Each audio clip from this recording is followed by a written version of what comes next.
It's Jump Month, where the movies keep sucking even though you ask them very politely to stop.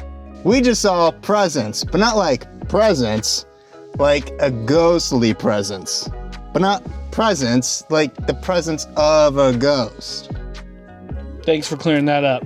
So look, we're just going to cut to the chase and talk about the story. It was written during the writer's strike. It shows very much in the movie, but they did not use AI. So that's a good thing. But maybe they should have.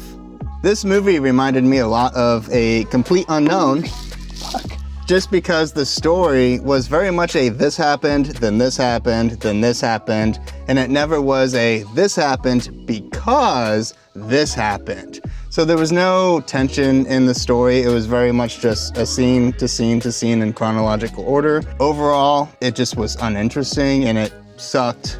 The special effects were pretty lackluster throughout the movie. There weren't very many uses of it, but when they did do it, it was very poorly done, and it kind of just takes you out of the movie. Another part that does that to you is the music.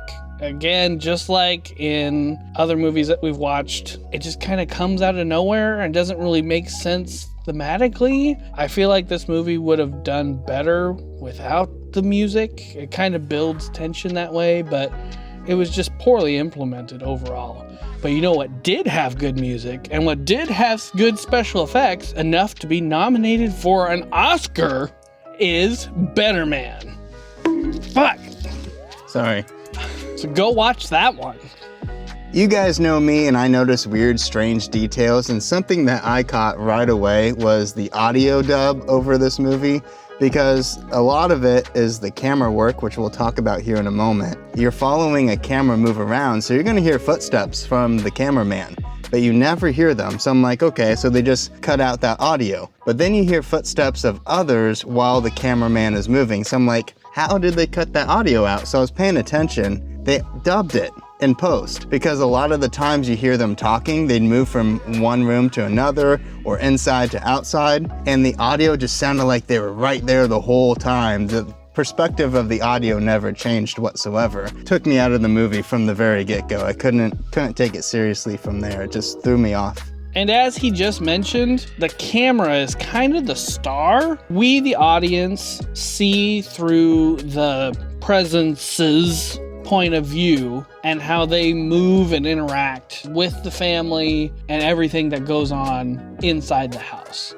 You're just like this silent observer. It's fun at the beginning. It's very interesting. It kind of grabs you and you're like, oh, what is this? But then a lot of very boring and uninteresting stuff happens very often. It gets old really quick. If you're going into this thinking you're gonna see like this really scary horror film, you're not. This is not what this is. It's very much a drama, and I don't know why they marketed it as a horror. It was very poorly done if it was truly gonna be a scary movie. I really loved the fixed angle and following the perspective of the ghost the whole time. The idea was really good, but the execution was terrible. There were too many times where the camera was really smooth, so I was like, is the ghost just floating so it's smooth?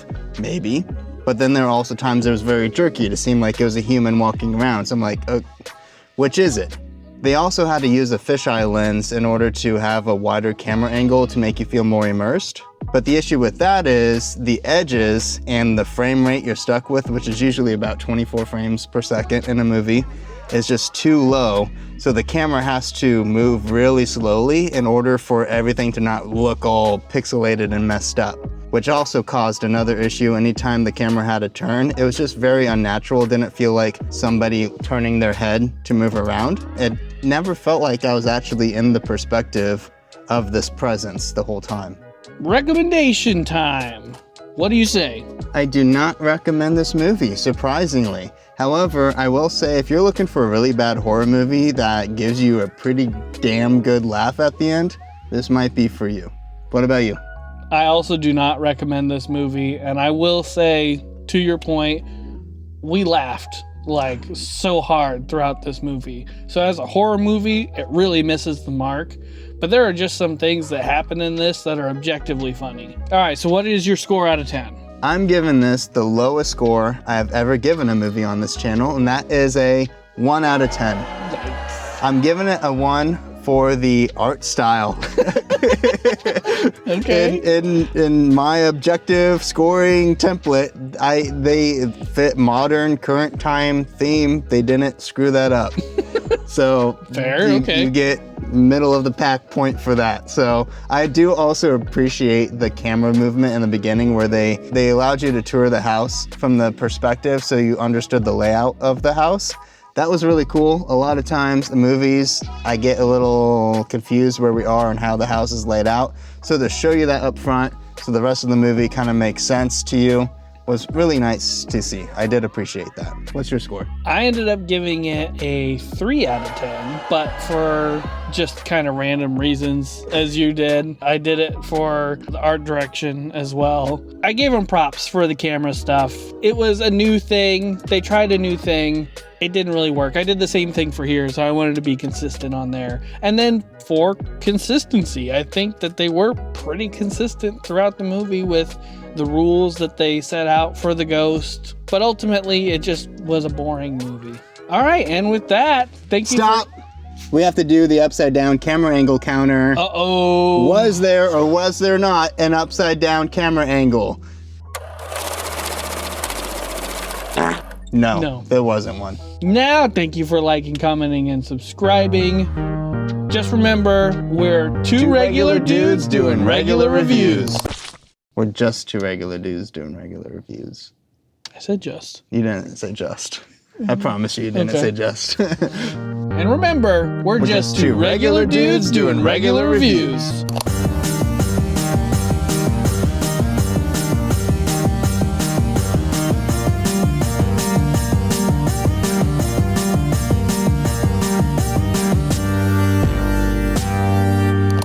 You could do like a little.